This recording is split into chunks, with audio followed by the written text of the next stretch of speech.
Good morning students. अभी हम पढ़ने जा रहे हैं क्लास 12th में 3D ज्योमेट्री जो पढ़ रहे थे उसमें अभी हमारा नेक्स्ट टॉपिक है foot of perpendicular. Next topic क्या है हमारा? Foot of perpendicular. Foot of perpendicular है वो देखें क्या। हमारे पास एक ये लाइन है जिसकी इक्वेशन इस टाइप में गिवन है x minus x1 upon a, y minus y1 upon b और z minus z1 upon c। अब नेक्स्ट जो पॉइंट है p, ये पॉइंट है हमारे पास p alpha comma beta comma gamma. तो हमें इस पॉइंट का इस लाइन पे foot of perpendicular find out करना है। पहला काम, इस पॉइंट का मैं नाम दे रहा हूं आपको ऑब्जेक्ट O। तो अगर foot of perpendicular find out करेंगे तो हम कैसे करेंगे? तो सबसे पहले बात देखें process for foot of perpendicular. तो सबसे पहली स्टेप ये है, आप इस लाइन पे available random point find out करें। कैसे फाइंड आउट करोगे? x minus x1 upon a equal to y minus y1 upon b equal to z minus z1 upon c equal to lambda. तो जो ये p पॉइंट है इसके coordinate क्या मिलेंगे? अगर मैं इसको सोल्व करता हूं तो x की वैल्यू क्या मिली मेरे को? Lambda a plus x1 comma lambda b plus y1 comma lambda c plus z1। अगर किसी को नहीं पता कैसे, देखो इनको सोल्व किया, इसको सोल्व किया और अभी हमें पता है OP है वो परपेंडिकुलर है इस लाइन L के। ये लाइन की इक्वेशन L है।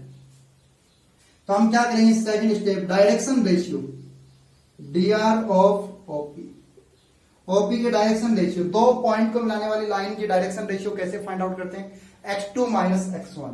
तो सेम वही process, lambda a plus x1 minus alpha comma lambda b plus y1 minus beta comma lambda c plus z1 minus gamma. अब थर्ड स्टेप क्या है? हमें पता है कि OP है वो परपेंडिकुलर टू लाइन L, और परपेंडिकुलर जब दो लाइन रहती हैं तो उनका डायरेक्शन रेशियो में क्या रिलेशन रहता है? A1 A2 plus B1 B2 plus C1 C2 equal to 0। तो अगर इसके लाइन के रेशियो डायरेक्शन रेशियो है A dot lambda A plus x1 minus alpha plus B dot lambda B plus y1 minus beta plus C dot lambda C plus z1 minus gamma equal to 0। ये हमें एक linear equation मिल गई। किसमें linear equation? Lambda में। और lambda में एक linear equation है और हमारे पास एक लेमडा ही वेरिएबल है, तो हम लेमडा की जो वैल्यू फाइंड करेंगे। अब नेक्स्ट फोर्थ स्टेप क्या है? Find lambda and put in coordinate P। जो P हमारा जो कोऑर्डिनेट था, इसमें अगर हम लेमडा की वैल्यू पुट कर देंगे तो हमें फुट ऑफ परपेंडिकुलर मिल गया। क्या मिल गया हमें? फुट ऑफ परपेंडिकुलर P मिल गया।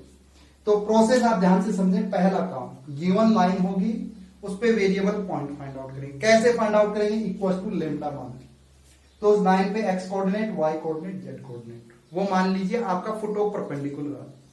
फिर देखो लेमडा की अलग अलग वैल्यू के लिए इस लाइन पे जितने भी पॉइंट अवेलेबल है वो सारे पॉइंट्स आपको ये कोऑर्डिनेट देगा। आपको लेमडा की वो वैल्यू सेलेक्ट करनी है जिससे आपका OP है वो गिवन लाइन की क्या हो जाए? परपेंडिकुलर, जिससे आपका P क्या बन जाए? फुट ऑफ परपेंडिकुलर बन जाए। तो इसके लिए हमने क्या कर दिया? OP है उसको परपेंडिकुलर टू L शो किया गिवन लाइन के, तो इसलिए A1 A2 plus B1 B2 plus C1 C2 दो लाइंस के डायरेक्शन रेशियो का डॉट प्रोडक्ट हमने क्या कर दिया? 0 कर दिया। इससे सोल्व करके हमने लेमडा फाइंड आउट कर दिया। अब देखिए इसी कॉन्सेप्ट से हम कितनी सारी चीजें सोल्व करेंगे। यह प्रोसेस हमें सेम रहेगा, ठीक। Perpendicular distance of a point O from line. अगर आपको एक पॉइंट O देकर और एक लाइन देकर उस लाइन से अगर उसकी परपेंडिकुलर डिस्टेंस पूछे तो आप उसको कैसे निकालोगे? Distance between O and P। O point आपके पास गिवन है और P पॉइंट के आपने कोऑर्डिनेट निकाल लिए हैं। तो ओपी को आप कैसे लिखोगे? इसको रिमेंबर करने की जरूरत नहीं है। x2 minus x1 lambda a plus x1 minus alpha का whole square plus lambda b plus y1 minus beta का whole square plus lambda c plus z1 minus gamma का होल स्क्वायर। यहां आप लेमडा की वैल्यू उस relation से put कर देंगे। देखो इसी के साथ आपने एक पॉइंट से एक लाइन की परपेंडिकुलर डिस्टेंस फाइंड आउट करना भी सीख लिया। इसके साथ साथ हम क्या सीख लेते हैं? Mirror image of a point O with respect to a line L. इसको देखिए हम कैसे समझे। जैसे हमारी ये लाइन एल है, इसकी इक्वेशन हमें इस टाइप से गिवन है, x minus x1 upon a equal to y minus y1 upon b equal to z minus z1 upon c. और ये हमारा ऑब्जेक्ट है जिसके कोऑर्डिनेट है अल्फा बीटा गामा। ओ का अगर हमें मिरर इमेज निकालना है तो हम फिजिक्स से जानते हैं कि ऑब्जेक्ट और मिरर के बीच जितनी डिस्टेंस होती है उतनी ही ऑब्जेक्ट है, मिरर और इमेज के बीच की डिस्टेंस होगी। Means OP equal to P I. P क्या है हमारा? Foot of perpendicular. पी क्या है हमारा? फुट ऑफ परपेंडिकुलर, जो हम पी पॉइंट फाइंड आउट करना है। ओ गिवन है, पी फाइंड आउट करना है, तो आई पॉइंट हम फाइंड आउट कर सकते हैं। और ऑब्जेक्ट और इमेज को मिलाने वाली लाइन मिरर की क्या होती है? परपेंडिकुलर होती है। तो क्या रहता है? Foot of perpendicular. Foot of perpendicular is always mid point of object. ठीक है, object means O and image. तो हम इस कॉन्सेप्ट के थ्रू किसी भी पॉइंट की मिरर इमेज किसी लाइन के रिस्पेक्ट में फाइंड आउट कर सकते हैं। अब देखें इस पे डिफरेंट टाइप के क्वेश्चंस किस टाइप से हम सॉल्व करेंगे। अभी देखिए हमारे पास क्वेश्चन है, find the foot of perpendicular from 1,1,1 on the line joining 5, 4, 4 and 1, 4, 6। Means ये दो पॉइंट हैं 5, 4, 4 और 1, 4, 6 और आपका ये पॉइंट है 1,1। इसका आपको फुट ऑफ परपेंडिकुलर बताना है यहाँ पे पी पॉइंट की कोऑर्डिनेट। इसके बहुत सारे तरीके हैं, लेकिन अभी जो हमने पढ़ा था उसके अकॉर्डिंग सबसे पहले हमें दो पॉइंट को मिलाने वाली लाइन की इक्वेशन फाइंड आउट करनी होगी, जो मैं लिख सकता हूं यहाँ पे इजीली x माइनस 1। ठीक है, इस पॉइंट से पास करवा रहा हूं और दो पॉइंट को मिलाने वाले लाइन के direction ratio x2 minus x1 4 y minus 4 upon 4 minus 4 0 और z माइनस 6। इस पॉइंट को मैंने एक कंसीडर किया है, इसको 2, तो 4 माइनस 6 अपॉन माइनस 2। आई बात समझ में? अब इस पे मेरे को P पॉइंट की कोऑर्डिनेट इक्वल टू में लेमडा मान के बोलना नहीं है, तो P पॉइंट के कोऑर्डिनेट क्या आएंगे मेरे पास? 4 लेमडा प्लस 1 0 इंटू लेमडा 0 तो कॉमा 4 उस साइड गया और माइनस 2 लेमडा प्लस 6। ठीक है, अगर किसी को कंफ्यूजन हो तो ऐसे सॉल्व करके देख लें। y minus 4 upon 0 equal to lambda, y minus 4 equal to 0 into lambda, तो ये 0 तो y की वैल्यू क्या है? 4 आई। तो कंफ्यूज नहीं होना। अब हमें सेकंड स्टेप क्या है हमारा? Direction ratio of OP. Direction ratio of OP step ध्यान देना चाहिए। ये पॉइंट 2 ले लेता हूं, ये 1 ले लेता हूं। x2 minus x1 4 lambda plus 1 minus 1 comma 4 minus 1 और comma minus 2 lambda plus 6 minus 1।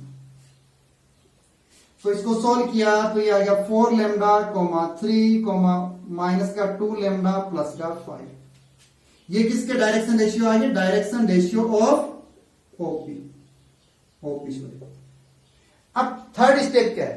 OP को गिवन लाइन के परपेंडिकुलर शो करना है। Means A1 A2 B1 B2 OP is perpendicular to L। A1 A2 4 lambda into 4 plus 0 into 3 plus minus 2 into minus 2 lambda plus 5 equal to 0। इसको solve करने की अगर हम कोशिश करते हैं तो 16 lambda plus 0 minus minus 4 lambda और माइनस का 10 इक्वल टू 0। तो लेमडा की वैल्यू क्या है 20 lambda equal to 10। I think lambda आ गया हमारा 1/2। लेमडा क्या मिला हमें 1/2। लेमडा की वैल्यू अगर मैं यहां पुट कर देता हूं तो मेरे को क्या मिलेगा फुट ऑफ परपेंडिकुलर। तो 4 इंटू 1/2 प्लस 1 तो ये आ गया 3 4 और माइनस 1 प्लस 6 5। तो ये आ गया फुट ऑफ परपेंडिकुलर। अब इसी क्वेश्चन से मैं आपको ओ पॉइंट की mirror image with respect to line find करना भी बता देता हूं। ओ पॉइंट फाइंड हो गया हमारा। अब यहां पे लेट्स सपोज जो इसका मिरर इमेज है आई, उसके कोऑर्डिनेट होंगे x dash y dash z dash या x i y i z i. तो 1 plus x i by 2 equal to इसका एक्स कोऑर्डिनेट क्या है 3, कॉमा 1 प्लस इसका और इसका y coordinate y dash by 2 foot of perpendicular का y coordinate 4, comma 1 plus z i by 2 equal to. अगर इसको सोल्व करता हूं तो मैं एक्स आई की वैल्यू 6 माइनस 1 5 और वाई डैश की वैल्यू 8 माइनस 1 7 और ये जेड डैश 10 माइनस 1 9। तो जो मिरर इमेज के कोऑर्डिनेट हैं आई वो क्या है 5 7 9 5 7 9। अपनी संतुष्टि के लिए हमने कैलकुलेशन सही या गलत के इन दोनों का जो मिड पॉइंट होगा वो फुट ऑफ परपेंडिकुलर होगा। तो अभी जो हमने कॉन्सेप्ट पढ़ा था समझ में आए कि किस तरीके से हमें क्वेश्चंस को हैंडल करना है। अभी हमारा नेक्स्ट टॉपिक है distance between two parallel lines. Parallel lines होंगे वो किस टाइप में होंगे आपको मान लीजिए इस टाइप में होंगे r equal to a1 vector plus lambda b vector, और सेकंड जो लाइन होगी वो इस टाइप से होगी r vector equal to a2 vector plus mu b vector. Parallel lines की क्या रहती है डायरेक्शन सेम रहती है। ये लाइन है L1 जो है A1 vector plus lambda B vector, ये line let's suppose L2 A2 vector plus mu B vector. ये L1 लाइन है R vector equal to sorry ये L2 लाइन है R वेक्टर इक्वल टू। अब देखिए ये A1 वेक्टर इसका position vector है, ये पॉइंट है हमारा A, और जो इसका B वेक्टर है वो मान लेते हैं हम कहीं पे भी, ये पॉइंट है B, ये है A2 वेक्टर, और इस लाइन का जो डायरेक्शन वेक्टर है वो है B वेक्टर। लेट्स सपोज इनके बीच में एंगल थीटा है, हमें क्या से डिस्टेंस चाहिए, हमें ये परपेंडिकुलर डिस्टेंस चाहिए, इसको मैंने C हमें क्या चाहिए BC चाहिए या नहीं चाहिए। अगर ये एंगल थीटा है तो ये एंगल क्या हो जाएगा 90 माइनस थीटा। तो कहने का मतलब क्या है projection of AB vector on BC vector, AB vector का BC पे प्रोजेक्शन यही तो आएगा। तो projection of AB vector on BC, क्या लिखेंगे हम प्रोजेक्शन को, प्रोजेक्शन फॉर्मूला क्या होता है AB vector mode AB vector cos theta, यहां एंगल क्या है दोनों के बीच में कॉस 90 माइनस थीटा, तो क्या आएगा mode AB vector sine theta. और अगर मैं ये थीटा की वैल्यू निकाल रहा हूं, इनके बीच एंगल साइन थीटा है, तो थीटा क्या आएगा, थीटा के लिए मैं यहां पे कैलकुलेशन करूंगा, तो साइन थीटा क्या आएगा B vector cross AB vector upon mode B vector mode AB vector. अगर मैं यहां पे वैल्यू पुट कर देता हूं mode AB vector dot B vector cross AB vector upon mode B vector mode AB vector. AB vector से AB vector cancel out, तो perpendicular distance क्या मिली मेरे को B vector cross AB vector upon mode B vector, और इसका भी magnitude. ठीक है, हमें डिस्टेंस चाहिए, मीन्स इसका मैग्नीट्यूड चाहिए, डायरेक्शन नहीं चाहिए। और ए बी वेक्टर क्या है, दो वेक्टर को मिलाने वाले, दो पॉइंट्स को मिलाने वाला वेक्टर क्या होता है, O B vector minus O A vector, A two vector minus A one vector. तो अगर इस टाइप से अगर आपको लाइन गिवन है तो उनके बीच की परपेंडिकुलर डिस्टेंस क्या होगी, mod B vector cross A two vector minus A one vector upon mod B vector. जहां पर बी वेक्टर क्या है, उनका डायरेक्शन वेक्टर है, और a1 और a2 क्या है, उन बोथ लाइंस के पोजीशन वेक्टर है। बोथ लाइंस की क्या है, पोजीशन वेक्टर। अब नेक्स्ट हमारा जो टॉपिक है वो है स्क्यू लाइंस। क्या है, स्क्यू लाइंस। अब स्क्यू लाइंस में समझें कि स्क्यू लाइंस होती क्या है।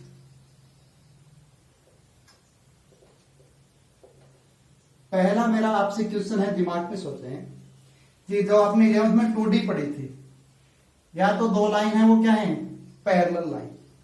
ठीक, अब हमें 3D का क्वेश्चन है, ये दो स्ट्रेट लाइंस हैं जो आपके पास पैरेलल नहीं है, मीन कहीं इस फॉर्म में होंगे, तो क्या वो हमेशा इंटरसेक्ट करें, ऐसा जरूरी है, यस और नो? तो आपका जो भी जवाब हो, तो ऐसा जरूरी नहीं है कि 3D में अगर दो नॉन पैरेलल लाइन हमेशा इंटरसेक्ट करें। जैसे फॉर एग्जांपल मेरी एक ये स्ट्रेट लाइन है और सेकंड ये स्ट्रेट लाइन है, ये देखो इंटरसेक्ट नहीं कर रही है ना, अभी ये इंटरसेक्ट कर रही है, अभी नहीं कर रही, क्योंकि ये 3D है ना कि 2D। और इसका सबसे बेस्ट एग्जांपल है प्लेन। जब हवा में प्लेन उठते हैं तो वहां पे सिग्नल थोड़ी ना रहते हैं कि ग्रीन सिग्नल है, येलो सिग्नल है, या आपका रेड सिग्नल है। तो उस टाइम ये थोड़ी ना कि इधर से ये फ्लाइट आ रही है, आ रही है, ट्रैफिक पे रोक गई, ठीक, और या की सारी फ्लाइट पैरेलल भी नहीं चलती, तो कैसे वो एडजस्ट हो पाता है, तो वो हाइट से एडजस्ट हो जाता है, एक ऊपर से चली जाती है, एक नीचे से चली जाती है। इसलिए 3D में ऐसा जरूरी नहीं है कि सारी lines non parallel, all lines are intersected lines. तो स्क्यू लाइंस किनको कहते हैं, स्क्यू लाइंस किनको कहते हैं, not parallel and not intersected line. Intersected line are called skew lines, are called skew lines. आई बात समझ। अब हमें कैसे पता कर चलेगा कि वो स्क्यू लाइंस हैं या नहीं? और सेकंड इसमें टॉपिक है, जैसे अगर ये स्क्यू लाइंस है, अभी स्क्यू नहीं, कैसे पता चला?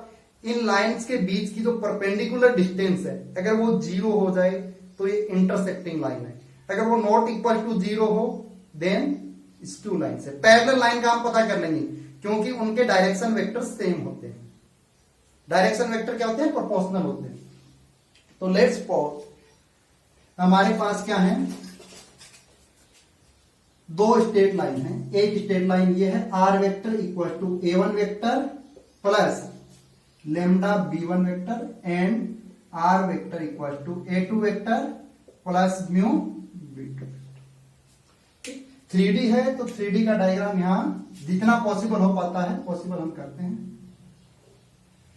लेट्स पॉज, अब यहां पे ये समझे आप, ये पॉइंट है, ये आपका है a1 वेक्टर, ये यहां पे कहीं पॉइंट होगा आपका a2 वेक्टर, इसकी डायरेक्शन है ये है b1 वेक्टर, इसकी डायरेक्शन है ये b2।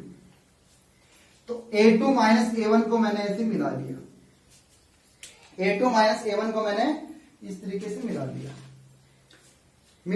अब इधर देखिए, ये L1 है, ये L2 लाइन है। अगर मेरे को इन दोनों के परपेंडिकुलर डायरेक्शन चाहिएगा तो कौन देगा? ये डायरेक्शन क्या है? B2 और ये B1, तो B1 क्रॉस B2 कौन देगा? B1 cross B2। तो जो B1 क्रॉस B2 होगा, B1 vector cross B2 vector, ये क्या होगा? ये दोनों स्ट्रेट लाइंस के भी क्या होगा? Perpendicular direction.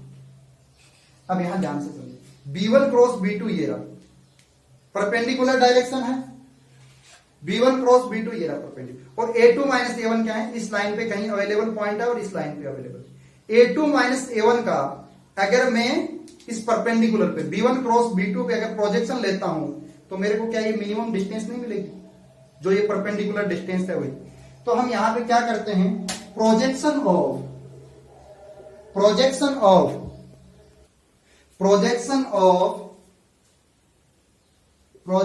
Of A2 vector minus A1 vector, इन दोनों को मिलाने वाला जो वेक्टर है वो क्या आएगा, A2 vector minus A1 vector on B1 vector cross B2 vector.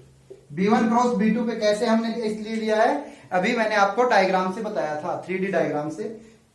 ये है हमारा B1 क्रॉस B2 और A2 cross A1, sorry A2 minus A1 क्या है, ये वाला। अगर हम प्रोजेक्शन लेंगे तो मीन्स ये किस टाइप के हो गए, ये इस टाइप का कोई वेक्टर है। अगर हम इस पे जो भी प्रोजेक्शन लेंगे तो यहाँ पे तो ये परपेंडिकुलर डिस्टेंस है, वही हमको डिस्टेंस मिलेगी, मीन्स मिनिमम डिस्टेंस। और वो क्या आएगा देखें,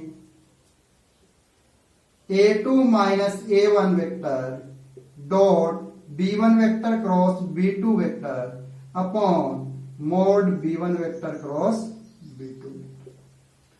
ये जो ऊपर में लिखा हुआ है ये क्या है, ट्रिपल डॉट प्रोडक्ट नहीं है, इसको मैं क्या लिख सकता हूं, box A2 vector minus A1 vector और B1 वेक्टर और B2 वेक्टर अपॉन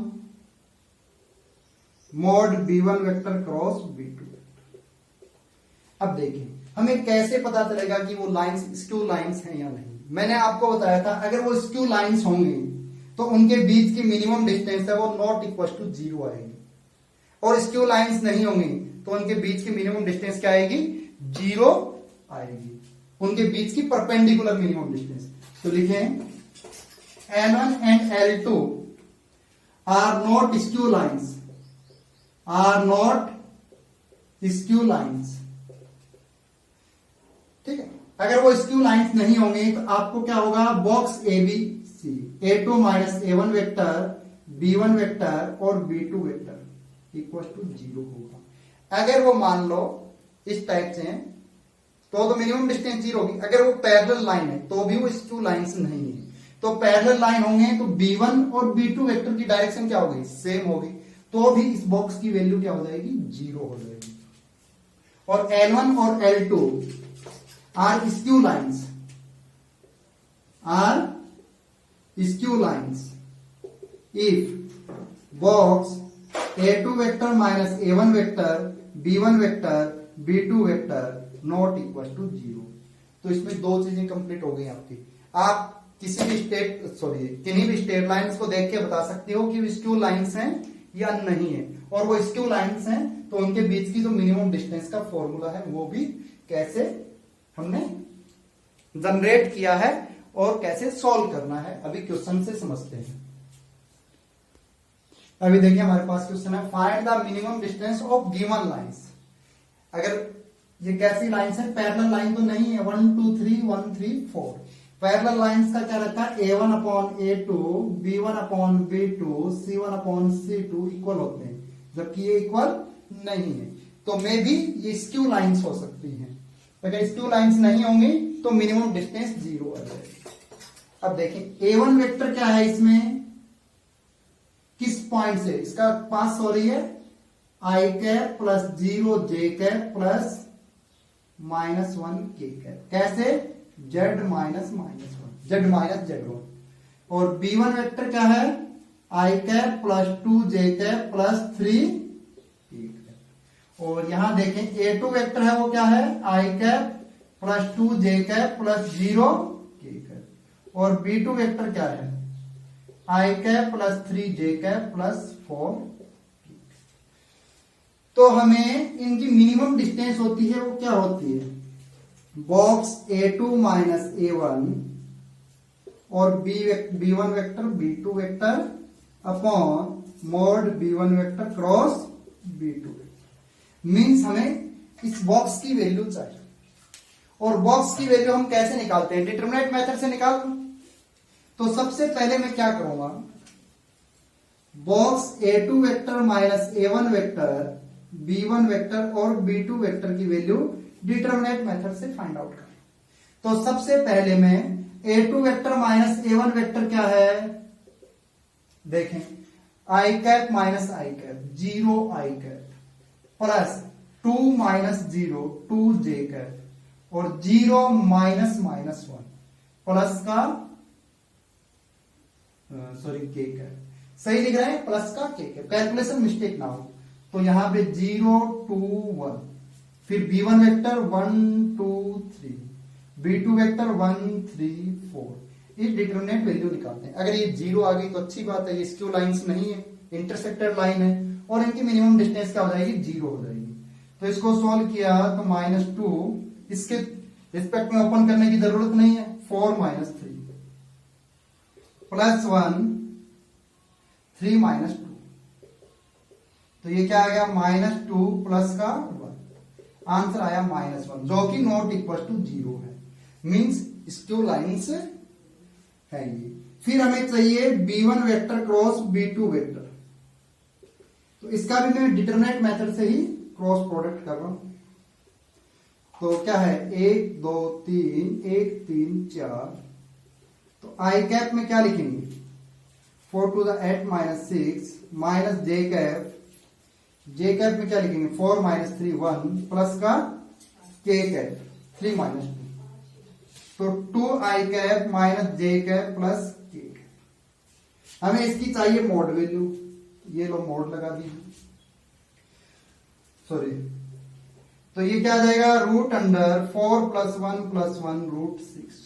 तो मिनिमम डिस्टेंस क्या आएगी, इसको मैं इससे डिवाइड कर दूं, तो मिनिमम डिस्टेंस क्वेश्चन में पूछी है वो क्या आएगा, इसका आंसर -1/√6, और डिस्टेंस हमेशा पॉजिटिव होती है, तो 1/√6। तो given lines are skew lines and its minimum distance is 1/√6 and its minimum distance is 1/√6। Next question देखिए, find the distance between given lines. पहले चेक करना कि लाइन पैरेलल है या नहीं। A1 A2 A3 1 2 3, तो देख लें A1/A2 B1/B2 और C1/C2, आई थिंक ये इक्वल है, means given lines are parallel lines. तो A1 वेक्टर है वो क्या है हमारा, इस लाइन का पोजीशन वेक्टर है वो क्या है, किस पॉइंट से पास हो रही है, 0 आई कैप प्लस जे कैप प्लस 0 के कैप, और इसका जो A2 वेक्टर है पोजीशन वेक्टर है वो क्या है, आई कैप प्लस 2 जे कैप प्लस के कैप, और जो डायरेक्शन वेक्टर है बी वेक्टर कोई भी ले ले, कोई दिक्कत नहीं है, ये लें या ये ले, पैरेलल लाइन में कोई दिक्कत नहीं, मैंने ले लिया आई कैप प्लस 2 जे कैप प्लस 3 के कैप। आई बात समझ। अब हमें फॉर्मूला क्या रहता है distance between parallel lines, A2 - A1 vector cross B vector, इसका mod upon mod B vector. आपको बताया था एक्सप्लेनेशन, आपको ध्यान होना चाहिए। तो मींस हमें A2 - A1 वेक्टर की रिक्वायरमेंट होगी। A2 - A1 वेक्टर में यहां लिख दूं, A2 vector minus A1 vector, 1 - 0 आई कैप प्लस 2 - 1 जे कैप और 1 - 0 प्लस के कैप। तो मैं क्या फाइंड आउट करने की कोशिश कर रहा हूं, A2 vector minus A1 vector cross B vector. तो I cap J cap K cap 1 1 1 और बी वेक्टर हमारा 1 2 3। ठीक है, इससे कंफ्यूज नहीं रहेंगे। बी वेक्टर अगर ये ले रहे हो तो ये लेना है, या ये ले रहे हो तो ये लेना है, एक ही बात है। यहां आप मोड क्रॉस बी कर रहे हो, आपको डिनोमिनेटर में भी मोड बी वही लेना है। एक बार सेलेक्ट कर लें कि आपको बी वेक्टर क्या लेना है। तो सोल्व किया, आई कैप 3 - 2 1 माइनस जे कैप 3 - 1 2 प्लस का के कैप 2 - 1। सही लिख रहा हूं कैलकुलेशन, एक बार चेक कर लें। आई कैप माइनस 2 जे कैप प्लस के कैप। अभी हम फॉर्मूले में वैल्यू पुट कर दें, तो इसका मोड वैल्यू क्या आएगा, mode I cap minus 2 J cap plus के कैप अपॉन बी वेक्टर जो आपने यहां पे लिया है वही लेना है। क्वेश्चन में एक बार डिसाइड कर लें कि कौन सा लेना है, upon I cap plus 2 J cap plus 3 के कैप। तो नॉमिनेटर का मोड वैल्यू 1 + 4 + 1 और डिनोमिनेटर का 1 + 4 + 9, आई थिंक ये आया √6 और डिनोमिनेटर में आ गया √14। तो क्या लिख सकता हूं, 6/14 3/7। तो पैरेलल लाइंस के बीच की डिस्टेंस क्या आएगी, √3/7, √3/7। आज के लिए यहीं तक। इससे रिलेटेड क्वेश्चन सॉल्व करें, कॉन्सेप्ट को समझें। अगर कहीं पे भी कंफ्यूजन हो तो आप मेरे से डिस्कस करें।